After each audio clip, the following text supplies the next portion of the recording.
I've worked with businesses who are making 3K a month all the way up to 300K a month, and here's the number one mistakes that I see a lot of businesses fall into, and that is shiny object syndrome. Now, it's very tempting for a lot of businesses to fall into the trap of going to something new just because there's more opportunity, there's more growth. So they start a new business, start a new cafe, they go into a different tangent or they go into a different industry because they want to grow.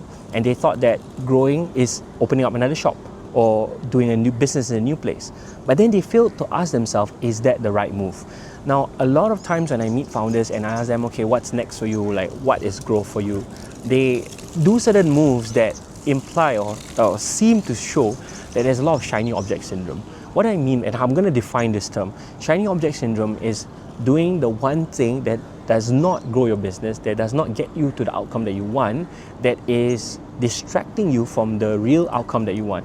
For example, let's say you're a founder of a F&B outlet and you want to grow your business, you want to grow your F&B outlet, or you want more revenue for your company. And your idea of getting more revenue for the company is to open up a new cafe or another cafe.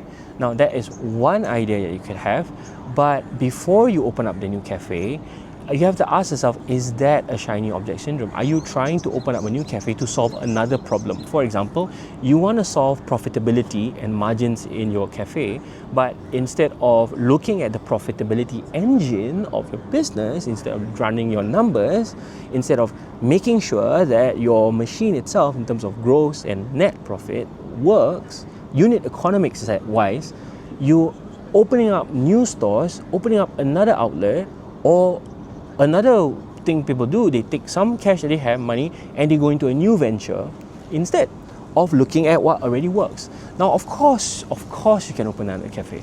Of course, you could do that. It's your money. You get to decide what you want to do with it, and it's your business. However, the patterns that I've noticed is businesses who take the pool that they have and they reinvest into the current business. They relook at the car under the hood. They see, hey, is our business bleeding money? Every month we make, let's say, 100K revenue, but are we losing 30K every month because of a certain thing? These businesses will make a lot more money in the long run. Why? Because their machine works, their economics works. Every time they sell one thing, they're actually making money rather than losing money. So I've met businesses who are from 3K a month all the way to 300K a month who they are making money they're making really huge revenue every month, but there are leaks. And because of the leaks, now they have to ask themselves, okay, what is our capital allocation strategy? Where do we take our money that we've made in our business and how do we grow it? Do we invest it in something else? Do we open up another outlet? Do we hire more staff? So there's a little bit of capital allocation involved here, but the core of it is to relook under the hood of a business. Relook at what is going on in the business. Why is the business not profitable? What is the real issue? So a lot of times it could be an operational issue where you get someone into your ecosystem, but because your operations cannot take more people, you cannot grow. So you're limited, you're capped by the number of servers that you have or the number of project managers that you have. So sometimes the constraint could be a positioning issue. That means I go into your world, you have people coming in, and you don't position well in the market enough for me to want to convert, to want to buy from you. I choose someone else. So it's a positioning issue in the market. Sometimes the issue is demand generation. That means today I get to sell a lot of people, but I just don't have a consistent machine that brings me enough people into the door. So sometimes it's demand. Sometimes the issue is experience. Your client experience is horrible because once I enter into your world, I realize how horrible your service is, or how horrible you are, or how horrible your team is, and it doesn't give me the satisfaction. Therefore, I churn, and when clients churn, they go to someone else. So that is the real constraint in the business. So then you think, okay, to grow, let's do something else to bring in more money, because opening up a new outlet, or if I pump money into ads, that will work. However, your current machine already leaks money. So even if you bring $1 million inside, you're going to leak out even more money. So in the next 6 to 1 year, you're going to lose more money than if you just didn't do anything in your business and you just fix that hole in the bucket. So the reason why I'm speaking so passionately about this is because I've seen so many of my clients, so many people making the mistake of looking at that expansion plan or going overseas.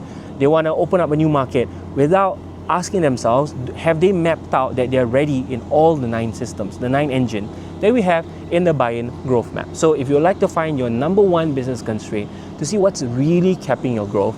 Take the quiz, it's free. I'll drop the link somewhere here, and you can have a look at what's the real bottleneck, where are we really stuck, and let's solve for that first, and then we go on. So typically our clients in our Buyin Accelerator who work with us for a year, what happened is that, and the people inside they've either hit at least $1 million in revenue, or they're at least 20K a month and above, right? So once they're inside, we do diagnostics on them. We give them our Buyin growth map, so it's a qualitative analysis of their business. So we look at their operational constraint.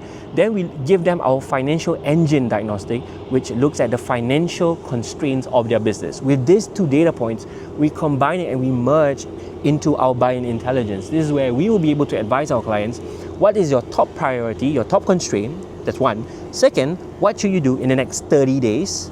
In the next 60 days, and in the next 90 days. Next thing we do is we help them with a cadence. So what you do on a daily basis, on a weekly basis, on a monthly basis, on a quarterly basis to grow your business. And if you know your numbers, and if you know your operational gaps, and you know your next 30, 60, 90 goals, you know what to do on a weekly, monthly, quarterly basis, then you can grow the business, then you can get it to the next level, because you're fixing the real problems, not the symptoms, right? So take the quiz and find out what's your number one business constraint. I hope it helps.